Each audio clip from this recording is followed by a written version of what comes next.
कच्चे भक्त से महाभक्त तक संत नामदेव की कथा। नामदेव जी गोरा कुम्हार जी के यहाँ बैठे हुए थे।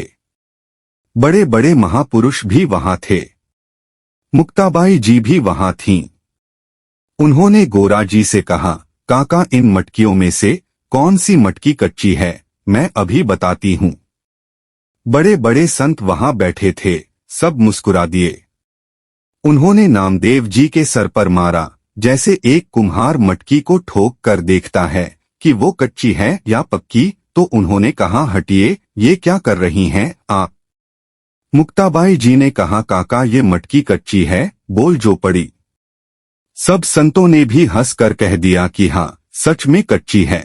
नामदेव जी ने सोचा कि ठाकुर जी का दर्शन और साक्षात्कार ही एकमात्र सत्य है, और ठाकुर जी तो रोज मेरे साथ खेलते हैं और खाते हैं, फिर मैं कैसे कच्चा हूँ।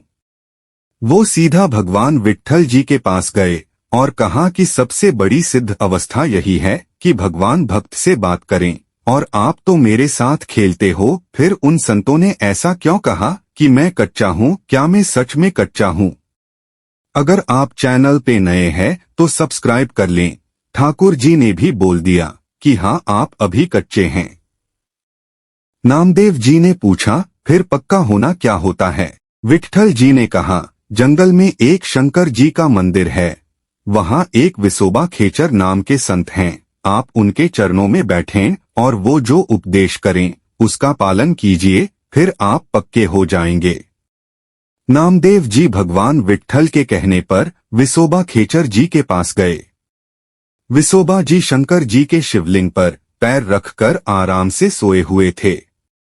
नामदेव जी ने सोचा कि कोई साधारण आस्तिक इंसान भी ऐसा नहीं कर सकता, लेकिन भगवान ने मुझे इनको गुरु बनाना को कहा, बात समझ नहीं आई। नामदेव जी ने विसोबा जी से कहा, पैर हटाइए महाराज, आप शंकर जी के ऊपर पैर रखकर क्यों सो रहे हैं। विसोबा जी ने कहा, बेटा जहां शंकर जी ना हो वहां मेरे पैर रख दीजिए। नामदेव जी ने उनके पैर पकड़े और जहां जहां रखे वहां शिवलिंग प्रकट हो गया। नामदेव जी समझ गए कि यह तो कोई सिद्ध पुरुष हैं। नामदेव जी ने विसोबा जी से कहा, प्रभु मैं आपकी महिमा को जान नहीं पाया, आप उपदेश कीजिए। विसोबा जी ने कहा, बेटा बस इतनी बात समझनी है कि कोई ऐसा कण नहीं है जहां विट्ठल ना हो। सब जगह विट्ठल, सब में विट्ठल। नामदेव जी ने इस गुरु उपदेश को अपने हृदय में धारण कर लिया। एक दिन नामदेव जी विट्ठल जी के लिए रोटी बना रहे थे। वो रोटी रखकर घी गर्म करने गए। इतने में एक कुत्ता आया और विट्ठल जी के लिए बनाई हुई रोटी को खाने लगा। नामदेव जी ने कुत्ते से कहा, प्रभु ऐसे रूखी रोटी मत खाओ, मुझे इस पर घी लगा लेने दो पहले, और उस कुत्ते के पीछे दौड़ने लगे। उस कुत्ते से भगवान विट्ठल प्रकट हो गए। विट्ठल जी ने कहा, देखा तुमने मुझे पहचान लिया ना। जब तुम्हें कच्ची मटकी कहा गया था तो तुम मंदिर में मुझसे शिकायत करने आए थे, और आज जब गुरु कृपा हो गई और आप पक्के हो गए तो आपने कुत्ते में भी मुझे ढूंढ लिया। एक दिन नामदेव जी ने भगवान विट्ठल जी से कहा कि अब आप कितना भी छुपो, मैं आपको पहचान लूंगा। विट्ठल जी ने कहा, अच्छा ठीक है, देखते हैं। एकदम से नामदेव जी के मन में आया कि मंदिर में बड़ा कोलाहल हो रहा है, मंदिर के पीछे जाकर बैठते हैं और शांति से प्रभु का ध्यान करते हैं। पीछे बैठे तो कुछ लड़के वहां आकर खेलने लगे। उनके भजन में विक्षेप पड़ा। उन्होंने सोचा नदी किनारे चलते हैं।